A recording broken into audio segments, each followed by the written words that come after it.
bab 214 ka Riyadou Salihina dars en fadlu fi ɓural qiyami laylatul qadr daragol jemma laylatul qadri juula wo bayani e ɓanginalngol en arja layaliyaha tijjagol jortagol oɗo jemma laylatul qadr. qala llahu taala allah daali inna min anzalnahu fi laylatil qadr ila akhiri surati haka sakkitorde simore. wa qala taala allah daali nokkugo ka suratu dukhan inna anzalnahu min jippininde alquran ara fi laylatin mubarakatin jemmaɗa ɗo barke ɗaɓe maɗɗa ɗa ka suratu qadr allah firi ko fandi ko jemma barkinaɗo ka suratu dukhani o firi ɗum o laɓɓini poyi ka suratu qadr o wi wo awa on jemma mubaraka ko fanda to bimana ko fi laylatil qadr ko nder jemma layla. wa nabi hurairata radiallahu anhu ani nabi ko ƴetta nabaji allah sallah sallam kala ɓe make man qama laylatal qadr kala dariɗo jemma suumaye jemma laylatal qadr o juuli imanan wa ihtisaban wofira lahu yafantemo ma taqaddama min dambihi muttafaqun alayhi. kono noon woɓɓe goo jooɗorta sikka kañum ñande layla inna kañum ko jaarugol ko beytugol ko janngugol alqur'ana ko walagol ɗano nelaɗo mantali beytoɗo ɓe mantali yamudugol alqur'ana ko immiɗo jemma juuli en faami. wan ibn umar muttafaqun alayhi hadis on ko fattanaɗo wan ibn umar radiallahu anhu anna rijalan wondene worɓe go min ashabi nabi jaaɓe sahabajo nelaɗo allah on arawu laylatal qadri huru laylatal qadri woɓe hoyɗinama jemma layla ko hinde tuma filmanami e nder koyɗol wo ko fi sabil awakhir wo kaka jeeɗiɗi sakkitoro jumana noga e jeego no wedde noga e jeɗɗi jeɗɗi arano ko jeego no wettude jeɗɗi jeɗɗiɗi mo ko sappo e jeego no wedde sappo e jeɗɗi jeɗɗi tataɓo si wiyama ɗum jeɗɗi sakkitoro ko noga e jeego no wedde noga e jeɗɗi jeɗɗi ala ɗum hande kadi ko ɗum ɓe yi e koyɗol woɓɓe goo noon ko saabu dallinorgol ngol ɗo koyɗol waɗata ila ñande goo suumaye ha ñande noga e jeegoo suumaye ɓe waɗata qiyamu layla ɓe janggata jemma nden ñande tun ɓe waɗa layla ila ɗon kadi ha juldandu yiye kadi ɓe waɗata layla ɗum ko faljere par ce que ko ɓe hoytu wona o jibril ari addi wahayi mubasharatan fa qala rasulullah sallallahu alaihi wasallam maki ha ara ru'yakum min kadi mi hoyɗi sifa koyɗol mongol ɗaɗo tawa to at gom ɗi koyɗi men ɗin hawrodiri fi sabil awakhir ka jeeɗiɗi sakkitoro faman kana kala laatiɗo mutaharriya o heɓilanto laylatul qadr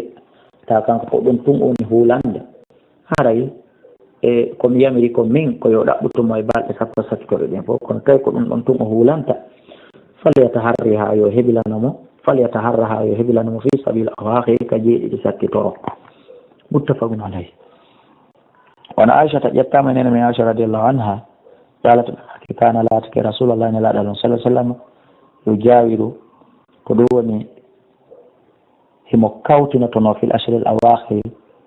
e ka sappo sakkitoro min ramadana immorde suumaye wa yaquluɓe maka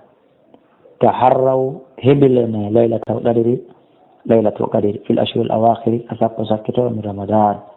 immorde suumaye muttafaqun alayhi. hadis 1200 mi mana 1200 hadis ulure temeɗɗe ɗiɗi ila fuɗɗiɗe deftere nde. wa anha ƴettama enene aicha radiallahu anha anna rasulallah nde nelaɗo allah sallah sallam qala maki taharraw heɓilane laylatal qadri fil witri ka jemma fuujaje min al ashri l awakhir ka sappo sakkito min ramadana immorde suumaye rawahu lbukhari. anha ƴettama enene aicha radiallahu anha qalat ɓe maki kana rasulullah sallah sallam laati nelaɗo allah on kanko no gerdeno ida dakhala sinati al ashru l awakhir sappo sakkitoron ila ñande noga e goho woodi kadi wonɓe fuɗɗade qiyamu layli ñande noga e suumaye ɗum kadi ko faljere biɗi a metta keryude goy on faami ɓe nawo ko fii kulol yoɓe tippoyi alqur'ana on ɓe fuɗɗo ñande sappo e jeenayi no wetude nogay ɓenna ko masalan hay leyru ndun ardi ka sikke koyo taw hara ɓe tippi alqur'ana yo en andu wiigol be tippa e alqur'ana ka qiyamu layli ɗum mara dalil ɗum wona farilla ɗum wona sunna tentinaɗo ko landaɗa ko ya immo jemma juula ko ɗum landaɗa joni noon waɗugol qiyamu layli on ka sappo hakkundejo ɗum ɗon kañum ko bida furayi hino fottana ayiɗo yimɓe ɓen wattu yiili no heewi ko yiyata foññewol e yitere goɗɗo acca an bantan hika yitere ma ɗon haray watte yiili mais komi faala wiide yi'ugol ella goɗɗo no weli fi kono yiigol ella mum kañum no metti fi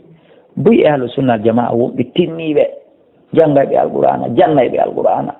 wurnitayɓe sunna watti keriyude ka juulise mo yo qiyamul layli on fuɗɗe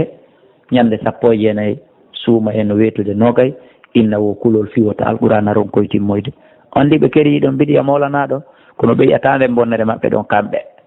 ko so tawini ɓe fottiyam mi Abdoullahi kala miɗo fembi waare ande mami ɗo dasude coñci an ɗi ma ɓeygo am mbumaki ɓe rondolan ɗum ɗon ha dow ɓe heferɗinala ɓe jita ɗum ɗa taw ko sunna noon ɓe acciɗa min kadi ko sunna mi acciɗa watten yili addina nasiha dina ko laaɓodiral wallahi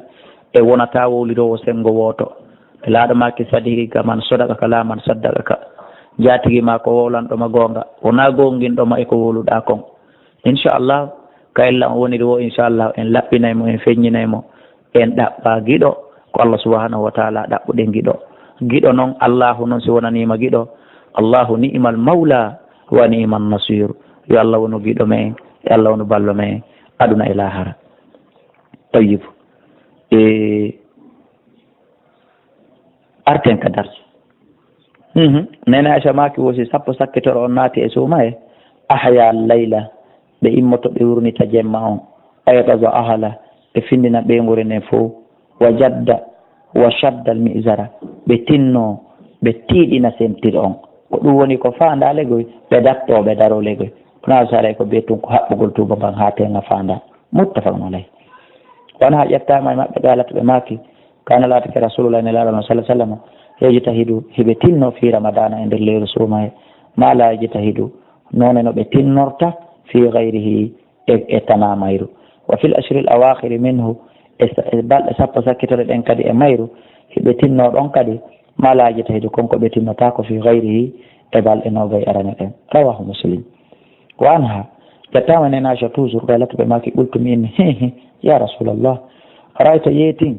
in alimtu simi andi ayya laylatin laylatul qadri ko hombo e jemmaji ɗum jemma layla so ha mi sikki so ni mi miijike ko hande woni laylatul qadri ma ɓolo fiya haray kon ɗum yamirɗa ala yomi wowlu ɗon qala ɓe maki quuli wi'u allahumma innaka afuwun tuhibbul afwa fa'fu anni Allah ko a yafotoɗo hiɗa yiɗi yafotoɗo kadi yafala rawahu Tirmidhi wa qala